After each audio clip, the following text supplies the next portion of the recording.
Magandang umaga sa inyo. Nakakatuwa na makapanood yung snippets, no? Yung parang summary ng ating pagdiriwang last Sunday. Na-bless ba tayo? Napagpala tayo ng Panginoon at tunay na napakainam na ang salita ng Diyos ay naipapangaral, na ipoproclaim, most especially outside the church. Alam niyo po, yan ang utos ng Panginoon, to go. Huwag po natin palaging antayin ng mga tao na puntahan tayo. Kailangan tayo po yung inaatasan na to go to them, to bring to them the gospel. Kaya, palagi ko, hindi lang po tayo ang na-bless at natuwa. Higit sa lahat ang Panginoon. Nung natuwa siya na ang kanyang mga salita ay naipahayag outside the church. Kasi sabi niya, go. Amen? Amen. So, totoo naman, giveaway na yung ating paksa ngayong Sunday. Actually, hindi naman po, sabi ko parang kahit na hindi na usapang pag-ibig tayo, usapang puso. Pero nyo, may pangungusap po ang Panginoon sa akin na medyo I have to obey. At mamaya sasabihin ko kung bakit nakikiayon tayo sa kalakaran. Dahil sabi nga po, ang buwan ng Pebrero ay buwan ng pag-ibig. Buwan ng, ang pinag-uusapan ay usapang puso. So, hindi naman tayo nakikiuso. Nakikita lang po natin yung mahalaga. So, manalangin po muna tayo. Dakilang Diyos, maraming pong salamat na muli dinako mo kami sa lugar na ito upang makisamba, makipagpuri, kasama ng aming mga kapatiran, para sa iyo, O Diyos. Tunay na it's liberating, it's joyful, it's exciting, Lord, na maipaabot sa iyo sa pamamagitan ng mga awiting papuri at pagsamba ang aming pasasalamat dahil sa iyong kabutihan at katapatan. At sa umagang ito, dinadalangin po natin, O Diyos, na samahan mo kami sa aming patuloy na pag-aaral ng iyong mga salita. Nawa, kauhawan namin ng iyong mga salita. Nawa, magkaroon kami ng matinding pagnanais, O Diyos, na makarinig ng mga salita ng buhay, salita ng pag-asa, salita na magwawasto ng mga mali sa aming mga buhay. Maraming salamat sa oras na ito. Palain mo ang aming pag-aaral sa tanging pangalan ng Panginoon Jesus. Ang lahat po magsabi ng Amen. Nabanggit ko po kanina na parang nagko-consider ako na hindi na love ang maging tema natin sa ating pag-aaral. Hindi lang sa araw na ito. Subalit, biglang parang pinaisip ng Panginoon sa akin na this is now a great opportunity na maihayag ang konsepto, mga katotohanan at mga pamantayan na inilatag ng Panginoon sa kanyang mga salita. Patungkol sa pag-ibig, patungkol sa pag-aasawa, pagpapamilya. Bombarded tayo, mga kapatid, ng mga makamundo, makasandibutang pananaw tungkol sa pag-ibig, tungkol sa pag-aasawa, tungkol sa pagpapamilya. And one of which, naalala ko lang po, actually ginugel ko. Saan ba nagsimula yung line na, and they lived happily ever after? Di ba pagka, nung ikinasal na, o nung nag-isang dibdib na si Cinderella at ang kanyang Prince Charming, ay may nakasulat and they lived happily ever after. So, parang yung gano'n, nakikita natin, pagka kinasal na, yun na yung ending, parang pinutuldukan na yung paghahanap ng kaligayahan At nasumpungan na, natagpuan na. Kaya, and they lived happily ever after. Alam niyo kung ginugel ko yan, nagsimula pala yan ng 1702. Sinulat ni Giovanni Boccaccio. Nung translate ang kanyang kwento, may kwento siyang isinulat, translate into English, at yon. Meron isang linya doon na pinick up ng maraming manulat. Ang sabi, pag kinakasal na, and they lived happily ever after. At pinick up din yan ni Hans Christian Andersen. Ano siya? Manunulat siya ng mga fairy tales. So, fairy tale like. Parang nangyayari lang sa mga kwentong creatively written. Pero nangyayari ba yun sa tunay na buhay, mga kapatid? Na kapag nag-asawa na, ay puro kaligayahan na lang. Wala nang pagdurusa, wala nang sigalot o hindi pagkakaunawaan. They would live happily ever after. Kaya napakaraming nagpapakasal na ano nangyari, nadi-disillusion, nadi-disappoint, kasi hindi naman pala. After all, hindi naman pala. So, ano nangyari? They were fed a lie. No? Parang pinapaniwala sila o tayo sa isang kasinungaling. We were fed a lie. Maganda ba yan? May tumama, maganda daw. Kaya alam niyo po, sa pag-aaral natin ng salita ng Diyos, pinag-iisip tayo ng Panginoon. Hindi lang tayo basta tanggap ng tanggap. Kailangan mag-iisip tayo kasi binigyan naman tayo ng Panginoon ng mind to think, to evaluate, to reflect, ano pa? To weigh, titimbangin natin, ano ba dapat? Ano bang mali? Ano bang tama?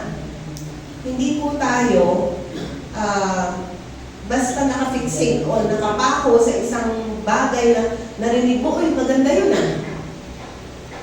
At kaya nga po tayo mag-aaral ng salita ng Diyos patungkol sa pag-ibig, sapagkat marami pong naipunla na itanim sa ating isipan ng mga pelikula at teleserye na napanood natin, ng mga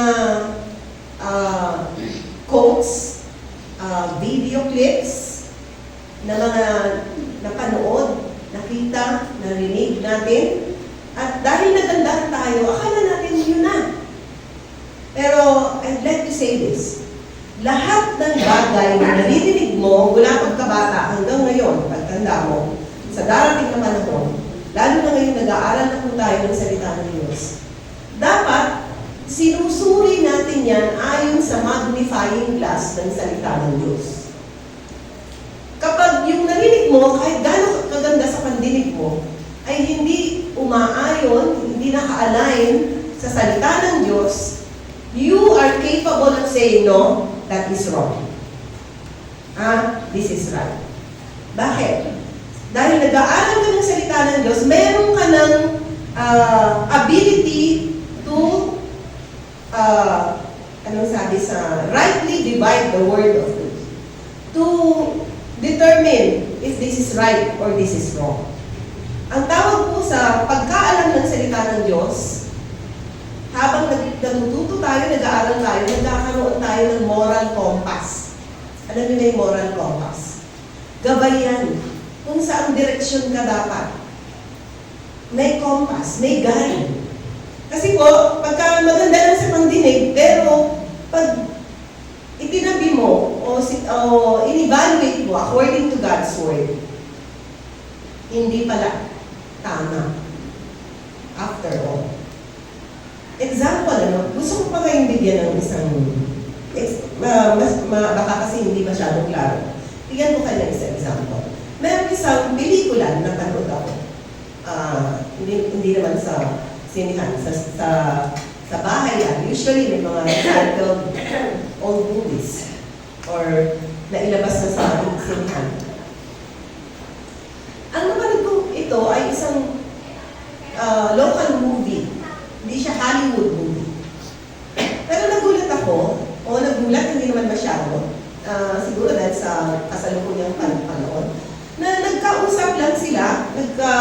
nagpapakilala lang nung araw na yon, and they ended up making love. Nagtalik na. At napaisip po ako, mga ano po ito mga popular na movie actor and movie actress. Napaisip po ako na ganito na ba yung ipinoproject ng mga pelikulang ito sa lipunan natin, na kapag nagkagustuhan, agad-agad nasa kama na. At alam niyo po, itong ganitong uri ng sexual encounter, kinopya sa mga Hollywood movies. Kasi sa kanila, okay, they're very permissive, they're very, sabihin na natin, tanggap na tanggap ng lipunan sa Amerika. Ang ganyang, pag nagkagustuhan, kahit hindi kasal, sige na. They always end up in bed. Ang nakakatakot po, mga kapatid, dahil kinokopya na yan ng mga lokal na mga pelikula natin at pinoportray ng mga sikat na actors and actresses. Ina-idolize sila eh. Alam niyo yun, yung marami silang mga tagahanga. At alam niyo kung minsan yung feeling Bea, feeling Kim Chu, feeling akala mo ikaw yung favorite actress mo. When the truth of the matter is, that's real. R-E-E-L. Hindi yan real. Sa palabas lang yan dapat. Pero naaapektuhan ang ating kaisipan, ang ating pagkatao, ng ating mga pinapanood. Nang pinapapasok natin sa ating isip, pinapanood ng ating mata. So, unti-unti, yung ating moral ay nai-erode, bumababa. Nakakalungkot po yan, mga kapatid. At sasabihin ng iba, we are in the 21st century. Thank you. Modern times na kasi ngayon. Pero mga kapatid, ang salita ng Diyos, hindi po yan naluluma, kung napansin mo. Yung mga batas at pamantayan na nababasa natin dyan, sinulat ilang libong taon na ang nakaraan, pero applicable pa rin hanggang sa ngayon. Kaya po, nag-desisyon ako na gamitin ang pulpito upang ihayag kung ano ang dapat. Dahil kahit Kristiyano na tayo, let's face it, naaapektuhan tayo ng kaganapan sa ating paligid. At kapag hindi matatag ang ating kapit sa salita ng Diyos, hindi mo namamalayan yung pamumuhay mo, katulad ka na rin ng mga taga-mundo. Gusto kong ibalik sa inyo, sa inyong alaala ng last year, natalakay natin lengthily yung 3 kaaway ng ating mga kaluluwa. Natatandaan niyo ba yun? Do you still remember? Ano-ano yun? Yung kaaway natin. Dapat alam natin yan kasi kung di mo kilala ang kaaway mo, baka makipaglaro ka sa kaaway mo. Diba? Sino-sino mga kaaway natin? Sarili. 3 S yun. Sarili, sanlibutan. At huwag niyo makalimutan yung pinaka-pangulo nila. Si Satanas. So, yan ang ating 3 kaaway. Kabilang yan ang sanglibutan. At pag sinabing sanglibutan, lahat na nasa sanglibutan na napapanood mo, naririnig mo, nakikita mo, nararanasan mo, ay nandyan. So, kapag tayo, ang tindig natin, ang kapit natin sa salita ng Diyos mabuhay, ay hindi malayo na tayo ay madala, maapektuhan ng nangyayari sa sanlibutan, mga kapatid. Hindi po madaling maging Kristiyano. Madaling maging Kristiyano sa simula dahil tatanggapin mo lang siya sa puso mo. Pero yung manatiling Kristiyano, manatiling nananampalataya sa Panginoon, sumusunod at at nagpapasakop sa Kanya, hindi po talaga madali yun. Kaya sabi niyo, ang dali-dali naman maging born again. Magpe-pray ka lang, yes. But you have to pray intently. And you have to mean every word that you say. Kasi pag tinanggap mo siya, sasabihin mo, Panginoon, patawarin mo po ako sa aking mga pagkakasala, at tulungan mo po ako magbagong buhay. So, may kaakibat na pagdidesisyon na iiwanan ang dating buhay at lalakad sa bagong buhay na kasama si Kristo. Kasi mula parang kala mo, ang dali. Pero, pakikibaka po yan. Paninindigan po yan. Kaya maraming nagsimula na hindi nakatapos.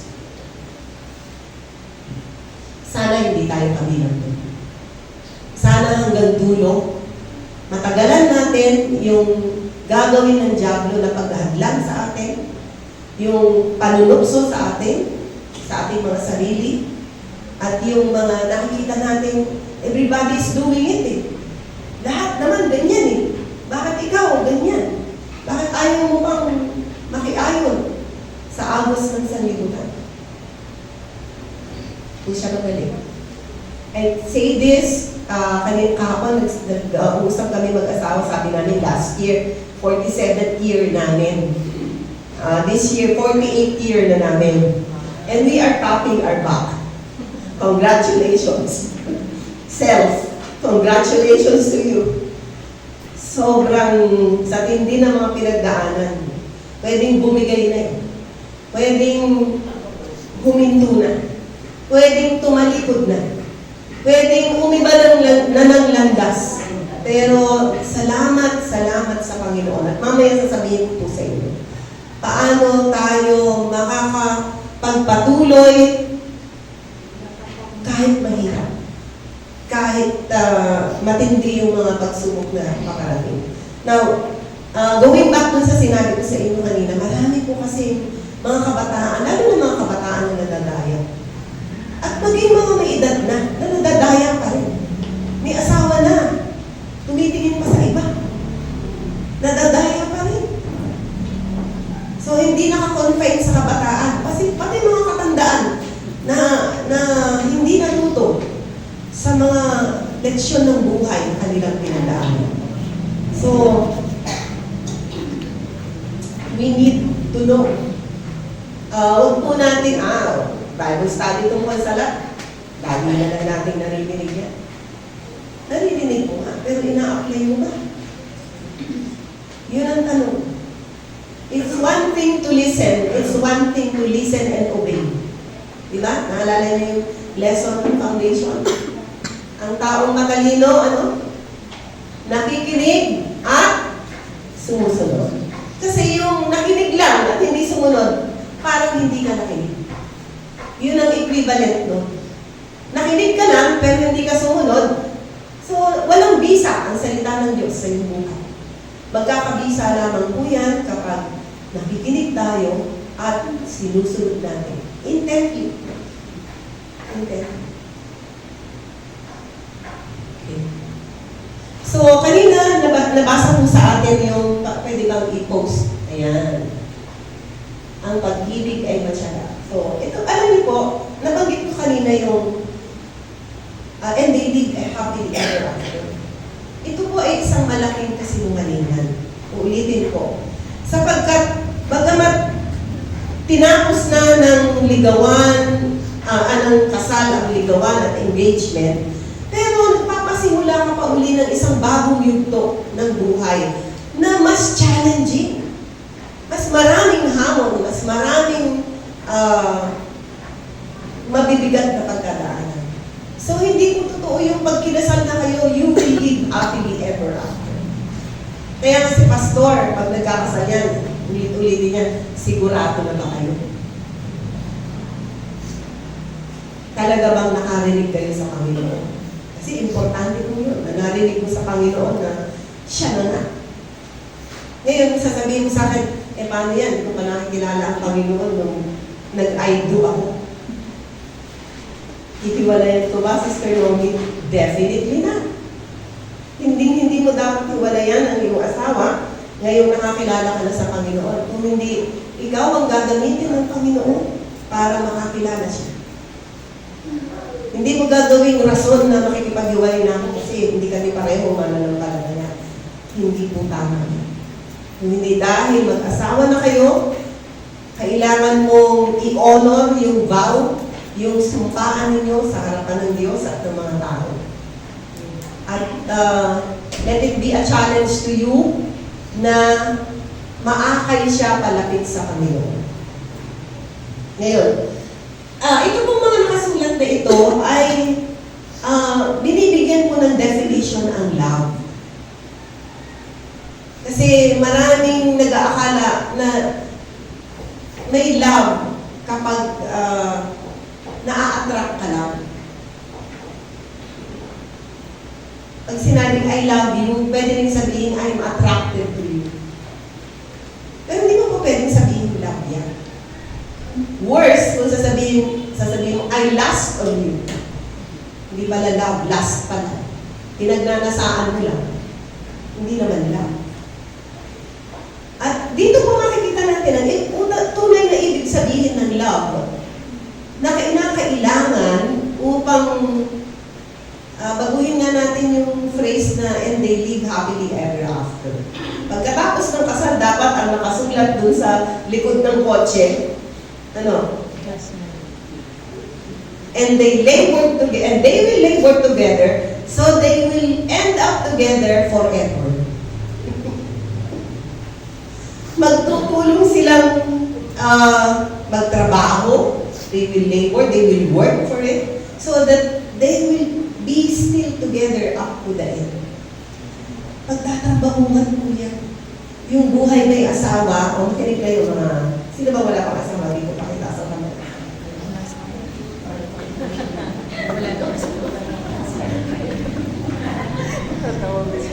Sino may asawa? Oh, isa lang.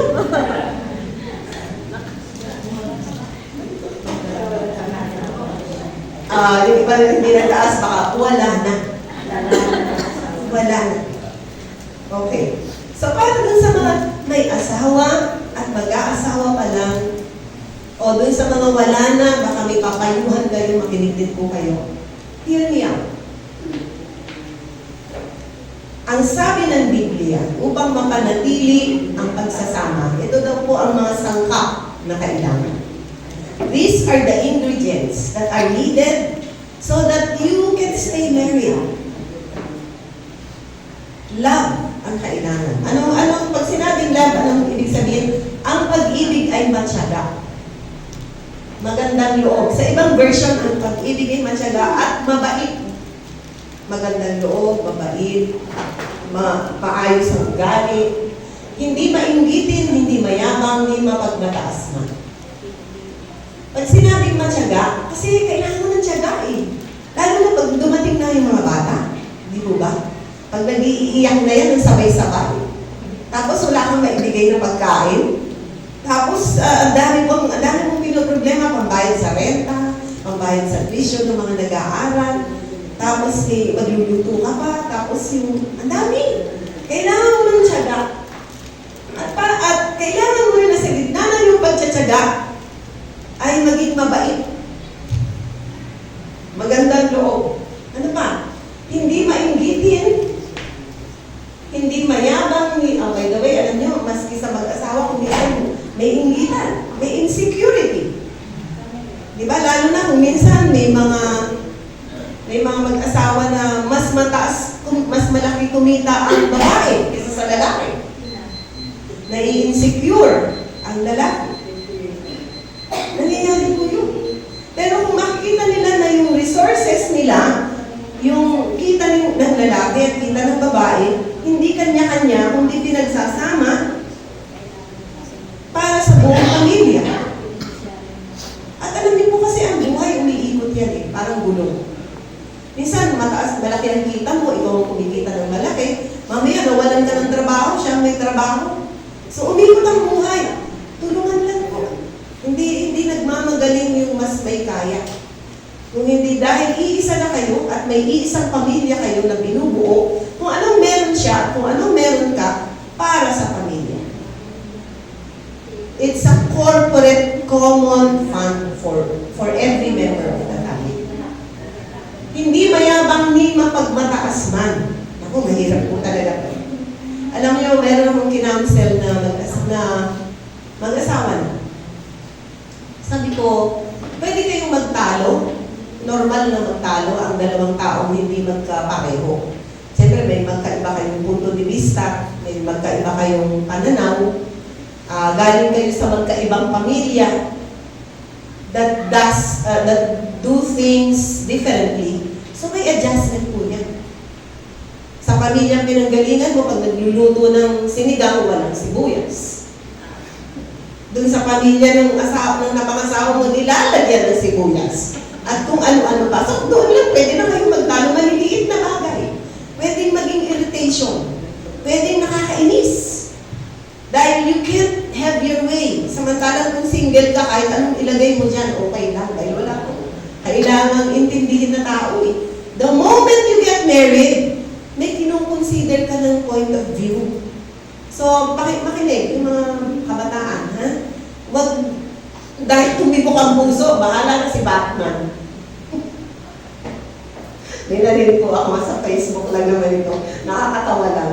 Sabi niya, hindi puro pag-ibig na wagas. Dapat may pambili din ng bigas.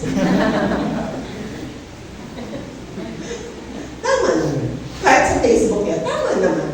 Hindi basta tumibok, bahala na lang kung may makaon siya. Dun sa gusto niyang makasama, bahala na kung may pampaaral siya, aruga dun sa magiging anak. Puro bahala na. Nakakalungkot po yan. Dapat lahat po ng mga bagay na seryoso, pinaghahanda. So, ito po, sinasabi natin, huwag mayabang, di mapagmataas man, yung sinasabi mong kinamsilan po. Pag nagtatalo kayo, huwag niyong paabutin doon sa maghahamunan kayo. Maghahamunan kayo o magsasabihan kayo ng sobrang masasakit na salita na hindi mo na kayang bawiin dahil nasabi mo na. At yung hamon na hiwalay na tayo. Kasi, ang kaaway nyo dyan, sinabi ko na eh, paninindigan ko na. Diba? Huwag niyong paaabutin dun sa puntong may hamunan. Kasi mag-asawa na kayo. Yung ina-address nyo, isang problema, isang hindi pagkakasundo, na bukas makalawa o mamaya lang tapos na. Sinabi ko rin po ito sa isa pang kinamsilan ko. Labi ko siya sa pag-ibig. Iniwan siya. At ang sabi ko sa kanya ay ganito, 5 taon mula ngayon, magpapasalamat ka na hindi mo siya nakatuluyan. 10 taon mula ngayon, magtatawanan mo na ang sarili mo dahil sa iniyak-iyak mo dyan sa tao niya. So akala mo parang katapusan na ng lahat eh. Habang na-heartbreak ka eh. Pero give yourself, i-advance mo, be proactive. 2 years from now, iiyakan ko pa rin ba ito? 3 years from now, iiyakan ko pa rin ba ito? 5 years from now, iiyakan ko pa rin ba? Kasi alam niyo, kaya lang tayo sobrang ang tawag dito, invested dun sa problema. Kasi masyadong inilagay sa sarili mo dun sa sitwasyon. Pero ilabas mo. Talk to yourself. Ano kaya papayo ko dito sa taong ito na so happen ikaw yun? So, wag magmayabang, wag maging mapagmataas, hindi dapat magaspang ang pag-uugali, hindi makasarili, hindi magagalitin, o mapagtanim ng sama ng loob sa kapwa. Alam niyo itong, sabi nga, hindi naman masama magtanim. Diba? Magtanim ka ng kamatis, ng munggo. Huwag kang sama ng loob. Huwag mo ipunin yan, kasi sasabog ka. Pag nagpatawad ka, lumimot ka na. Bagong chapter na naman ng buhay na hinaharap mo. Kasi pag hindi na umuubos yung itinatanim mong sama ng loob, yan ang magpapabigat ng buhay mo. Amen? Kasi kung tayo rin iniipon ng sama ng loob ng mga tao sa paligid. Palagay ko, wala na tayong nakausap. Wala nang gustong kumausap sa atin. Kasi, galit-galit na eh. Sa isang offense, ayaw ko na makausap ng tao yan. Ito na naman, ayaw ko na rin makausap yan. Hanggang naubos yung kaibigan mo. Hanggang wala ka nang makausap. Pati sa pamilya. Dahil meron kang ganun, hindi ka pwedeng salingin. Masyado kang sensitive. Masyadong nag-iipon ka ng sama ng loob. Ang ending, mag-isa ka na sa buhay. Ano ang paraan upang manatili tayo na nasa isang buong pamilya, nasa isang buong pagsasama? Kasi magkakaroon mo talaga ng takbuhan, hindi pagkakaunawaan, problema, hindi pagkakasundo. Ito po ang kailangan. Ito. Pagpapatawaran, pagpapakumbaba, paglimot sa mga sama ng loob na nagawa o na mga offenses na nagawa. Ano pa? Hindi pagiging makasarili. Alam niyo po, lahat ng sinasabi rito, ang pag-ibig daw ay ganito, may matyaga, magandang loob. So, ang opposite niyan, hindi ka umiibig kapag hindi ka matyaga, magaspang ugali mo, makasarili ka, magagalitin ka, bugnutin ka, ano ba, mapagtanim ka ng sama ng loob. So kapag opposite niya ng meron ka, napakahirap. Napakahirap. Huwag mong tangkaing mag-asawa. Checklist mo na to, ha? Yung mga kapatid dito na hindi pa nag-aasawa at yung may asawa na gawin yung checklist ito. Matyaga ba ako? Check. Maganda ba ang ugali ko? Check. Maliit na check. Hindi ba ako mainggitin? Check. Hindi ba ako mayaman o mapagmataas? Check. Ano ba? Hindi magaspang ang pag-ugali, check. Hindi makasarili, check. Hindi magagalitin, hindi mapagdalit ng sama ng loob, check, check. O, pwede na mag-asawa. Diba? Ito na yung checklist mo. Galing sa salita ng Diyos. Hindi galing sa social media o yun sa mga vloggers na hindi kilala si Jesus. Checklist mo na yan, kapatid. Ngayon ang tanong, kaya mo ba yan? Yan ang tanong. Kaya mo ba? Kaya mo ba na magpatawad kapag may ginagawang mali sa akin? Kaya ko ba na umintindi? Kaya ko ba na huwag magtanim ng sama ng loob? Hindi ko sa halip na salita ng Diyos ang pinagbubulay-bulay, ang pinagbubulay-bulay yung ganito niya, usap. Ganito yung ginawa niya sa akin. Gabi-gabi, minimeditate mo yan. Bukas makalawa, gusto mo nang patayin yung tao. Diba? Kasi hindi yung maalis sa isip mo eh. Kailangan po na hindi tayo nagdadali ng sama ng loob.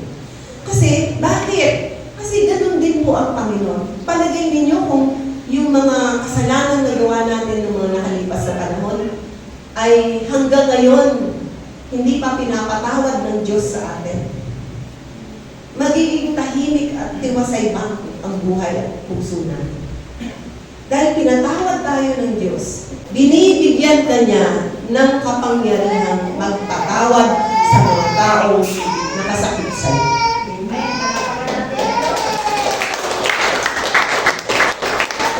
Ang Panginoon ang enabler natin. Alam niyo po, itong lahat ng ito, napakahirap gawin. Kasi di ba, binanggit natin kanina yung isa sa mga kaaway natin, ang sarili. Ayaw ng sarili na magpatawad. Mas gusto niya mag-imbak ng galit. Ayaw ng sarili na magpakumbaba. Maging mahinahon. Sa buhay may asawa, sa buhay pagpapamilya, kapanahunan at pagpipigil sa sarili. Again, yung sarili na naman ang dapat pigilan. Ang sarili ang dapat supilin. Meron kang gustong sabihin na alam mo naman, hindi makakatulong sa sitwasyon, makakapagpalala sa sitwasyon. Madalas kong sinasabi, lulunin mo na lang. Huwag mo nang sabihin. Kung hindi makakatulong, hindi makakapagpaliwanag ng isip ng mga tao, huwag mo nang sabihin. Kasi baka mamaya gusto mo lang sabihin dahil galit ka. Mamaya, pag humupa na yung galit mo, ay, hindi ko pala gusto sabihin. Ay, ayoko pala siyang saktan talaga. Kaya lang, sabi lang. So, ito po, yung mga tinalakay natin na ito, magiging madali po yan kung ang hahayaan natin umiral sa ating pagkatao, hindi yung dating si Nomi, o yung dating si George, o yung dating si Mang Perdible. Hindi na ikaw. Hindi na si Aling Lilia. No? Hindi na si Girlie. O, hindi na tayo. Mamamatay na tayo sa ating lumang pagkatao. Para ano? Para ang buhay ni Jesus ang iiral sa atin. Sa sitwasyong ito, sino ang paiiranin mo? Ikaw? O sasabihin mo, hindi, tumabi ka na, Nomi. Si Jesus na ang mag-a-address ng situation. So, pwede ba natin masunod ito? Pwede. Lagi ko nga pong sinasabi, ang utos galing sa Diyos. Ang pagpapatupad, manggagaling pa rin sa kapangyarihang ibinibigay ng Diyos. Kaya importante po sa ating mga may pinapatanggap mo sa Panginoon, pinakilala mo ang Panginoon, huwag mong iiwan na hindi niya tinatanggap sa kanyang puso, Panginoon. Kasi hindi po yan parang formula na ang tanggapin mo si Jesus sa iyong puso. Kailangan niyang tanggapin para ano? Para sa paglakad niya sa buhay pananampalataya, sa buhay Kristiyano, ang buhay ni Jesus, ang gagamitin niya upang maging posible ang pagsunod kay Kristo. Kaliwanag po ba yan, mga kapatid? Kailangan natin si Jesus. It's impossible to have success in our relationships without Christ. Mahirap po. Meron din po akong, siguro dito na rin po ako matatapos. Isa pang importante, naka-align naman dyan. Alam niyo po ba yung golden rule? Yung golden rule na yan, nasa Biblia yan. Hanapin niyo na lang po. Ang sabi, do not do unto others what you do not want to be done unto you. Or, stated differently, do to others what you want them to do to you. Ang tawag po dyan, golden rule. Akala mo iba galing sa China yan. Yung quote na yan. Pero sa totoo lang, nasa Biblia yan. Hanapin mo. That's your assignment. Huwag mong gagawin sa kapwa mo yung ayaw mong gawin sa'yo. Stated differently, gawin mo sa kapwa mo yung gusto mong gawin niya sa'yo. Ayaw mong mamura, huwag kang magmura. Ayaw mong lokohin, huwag kang manloko. Ayaw mong malamangan, huwag kang manlamang. Ayaw mong nagsasabi sa'yo ng kasinungalingan, huwag kang magsinungaling. Huwag kang magtahi ng kwento. Huwag mong paniwalain ang mga tao sa paligid mo sa mga kwentong ikaw lang ang humabit. Dahil ayaw din natin na ang tao ay hindi nagsasabi ng totoo sa atin. Tama po ba yan, mga kapatid? Do unto others what you want them to do to you. Ang tawag dyan, empathy. Sa English. Empathy. Ano ibig sabihin ng empathy? Ilagay mo yung sarili mo sa sapatos niya. Ayaw mong malamangan, hindi ko siya lalamangan. Ayaw mong lumohin ka, hindi ko siya lalamangan. Gusto ko maging maayos ang trato niya sa akin, tatratuhin ko siya ng maayos. Gusto mo na pag nangako siya, tinutupad niya, tutuparin ko rin yung mga pangako niya sa kanya. That's the golden rule. Kailangan po natin saliksikin ang salita ng Diyos. At ito na po, nasa unang Korinto 13, ang mga sangka, ulitin ko po, ng isang matagumpay na pagsasama. Hindi lang pagsasama ng mag-asawa, pagsasama ng magulang at anak, pagsasama ng mga magkakaibigan, pagsasama ng magkakasama sa workplace o sa gawain. These are very, very important. Mga ano po ito, mga prinsipyo ng tamang pakikipag-ugnayan sa kapwa. Hindi lang sa asawa, hindi sa lahat ng tao.